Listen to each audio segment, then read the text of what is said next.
ലൂക്കോസിന് സുവിശേഷം 5-9 നമുക്ക് വായിക്കാം. അവർക്കുണ്ടായ മീൻപിടുത്തത്തിൽ അവനും അവനോടുകൂടി ഉള്ളവർക്കും എല്ലാവർക്കും സംഭ്രമം പിടിച്ചു.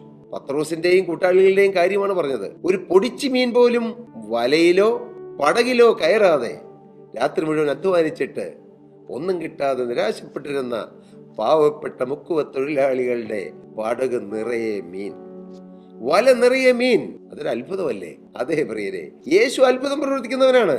അതെ, നമുക്ക് നമ്മുടെ ജീവിതം നോക്കി തന്നെ അത്ഭുതം കൂറുമാറ് നമ്മുടെ ജീവിതത്തിൽ അത്ഭുതം പ്രവർത്തിക്കാൻ യേശുവിന് കഴിയും. വേദപുസ്തകത്തിൽ ഒരു വാക്യമുണ്ട്, ഞാൻ പലർക്കും ഒരു അത്ഭുതമായിരിക്കുന്നതാണ്. നിങ്ങളുടെ പടക് നിറച്ചു തരാൻ യേശുവിന് കഴിയും. ശൂന്യമായി നിങ്ങളുടെ കൈകൾ നിറയ്ക്കാൻ യേശുവിന് കഴിയും. നിങ്ങളുടെ പേഴ്സ് ശൂന്യമാണോ? അത് നിറച്ചു തരാൻ യേശുവിന് കഴിയും. നിങ്ങളുടെ ഹൃദയത്തിൽ സമാധാനമില്ലേ? സമാധാനം നിറച്ചു തരാൻ യേശുവിന് കഴിയും. നിങ്ങളുടെ കുടുംബത്തിൽ ഐക്യമില്ലേ? ഭാര്യയും ഭർത്താവും ഐക്യമില്ലാതെ പരസ്പരം കുറ്റപ്പെടുത്തിക്കൊണ്ട് നിങ്ങൾ കഴിയുകയാണോ? നിങ്ങളുടെ ജീവിതത്തെ ഐക്യമുള്ളതാക്കി തീർക്കാൻ യേശുവിന് കഴിയും.